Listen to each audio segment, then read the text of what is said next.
9 वाजल्यापासून आपण सगळेजण या ठिकाणी आंदोलन करत आहोत। आपण सगळेजण इथं आंदोलन करत असताना आपण सगळ्यांची एक मोठी मागणी आहे, ती म्हणजे आम्हाला जर इथून हलवायचा असला तर आमचा पुनर्वसन दुसरीकडे कुठेतरी करून द्या।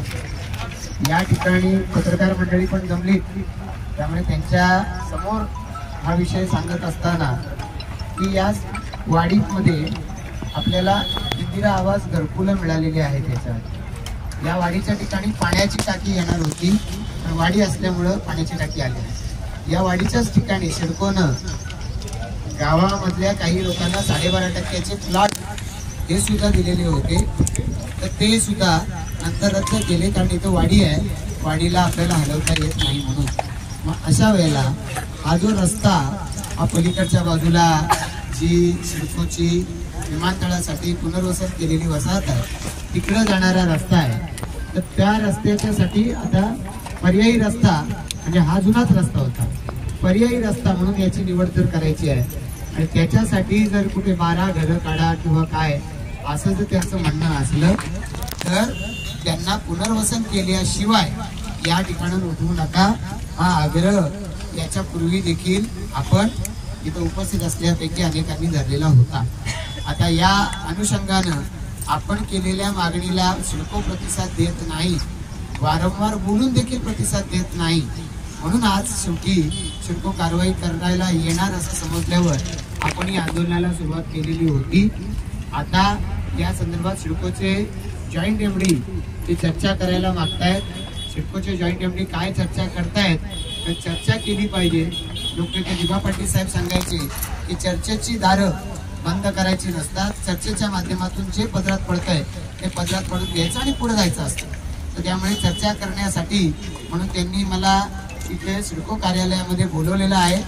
फक्त एवढंच आहे की सिडको कार्यालयामध्ये इथं मी जाणार, इथं काय चर्चा करणार, त्यांनी आपलं ऐकलं तर आनंद घेऊन आपण इथे येणार आहोत, तर त्यांनी ऐकलं नाही तर मी परत इथे येऊन बसणार आहोत। असं नाही का संध्याकाळ झाली 5 वाजले आता चला इथंच मुक्काम करणार, उद्या पण म्हणजे इथंच या ठिकाणी राहणार जोपर्यंत पुनर्वसन होतंय हे सांगत नाही किंवा कारवाई आम्ही यापुढे करणार नाही हे सांगत नाही तोपर्यंत आता दिलेलं आपलं धरणं आंदोलन हे रद्द होत नाही। पोलिसांना माझी विनंती आहे, सिडकोच्या सीबीओच्या सांगण्यावरून इथून मी चाललोय, आता मीच उन्हात जात नाही म्हणून यांना सांगतो का सावले बसा।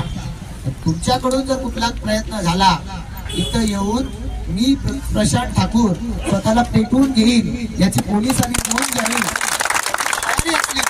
आणि सिडकोनं कारवाई करेल त्याला तुम्ही साथ द्यावी आणि मी माझा शब्द खरा करून दाखवीन याची आपण नोंद घ्या।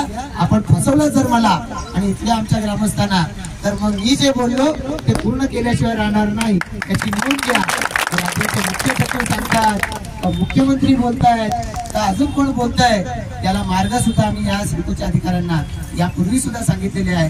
हा मार्ग जो आहे आपला JPDचा तो झाला पाहिजे, हे काम झालं पाहिजे, सगळं आम्हाला मान्य आहे आणि ते होण्यासाठीचे पर्याय मार्ग सुद्धा आम्ही रेल्वेच्या अधिकाऱ्यांना याच्यापूर्वी सांगून झालेले आहे। पण हे असंच केलं पाहिजे, यांना उठवलंच पाहिजे, सिडकोची पॉलिसीच नाही हे जे सांगण्याचे प्रयत्न करतात हे आम्हाला मंजूर नाही आणि म्हणूनच या ठिकाणी आज आम्ही आंदोलनाला बसलेलो आहोत। गेल्या वर्षी सप्टेंबर महिन्यामध्ये 2024 साली जो गरजेपोटी बांधकाम क्षेत्र रेग्युलराइज करण्याचा निर्णय घेतला त्याच्यामध्ये आदिवासींचं सुद्धा स्थान असलं पाहिजे असं आमचं मागणं आहे। तुम्ही म्हणाल लोकप्रतिनिधी म्हणून तुम्ही त्यावेळेला का मागणी केली नाही, तर प्रकल्पग्रस्तांचा हा 1995 सालापासून दिबा पाटील साहेब असताना पासूनचा प्रलंबित प्रयत्न होता, तर त्यांच्या एक प्रकल्पग्रस्तांचा जो प्रश्न आहे त्याच्यामध्ये खोडा घालू नये म्हणून तो मान्य केला।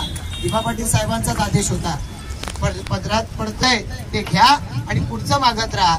आणि मला नाही वाटत की आदिवासी जे या इथं 80 पासूनची घरं आहेत त्याची ग्रामपंचायतीमध्ये नोंद आहे आणि त्यांना या ठिकाणी वाऱ्यावरती सोडायला चालतं हे मी मान्य करणारा नाही आणि त्यामुळेच या ठिकाणी ही चर्चा करण्यासाठी जातोय। ठरल्याप्रमाणे जर कृती झाली नाही तर याच्या पुढे आम्ही काय करणार हे सुद्धा मी सांगितलेलं आहे। आपण सगळेजण या बाबतीमध्ये सहकार्य कराल, पोलीस सिडकोचे इथं असलेली लोक सहकार्य करतील अशी मी अपेक्षा व्यक्त करतो. ग्रामस्थांना विनंती करतो की आपण कोणालाही शिव्या द्यायच्या नाही, कोणाच्या अंगावर जायचं नाही. पोलिसांनाही विनंती आहे, समजुतीनं सांगा, तुमच्या 10 गोष्टी ऐकू, पण कायद्याचा बडगा दाखवायला झाला आज तर तो आम्ही सहन करणार नाही, याची कृपया नोंद घ्या इतकी विनंती करतो. माझी गाडी जामीन म्हणून ठेवून मी इथं चाललेलो आहे, मी परत येणार आहे. धन्यवाद. भारतीय जनता पार्टीचा जय बिरसा मुंडा, जय आदिवासी. आपण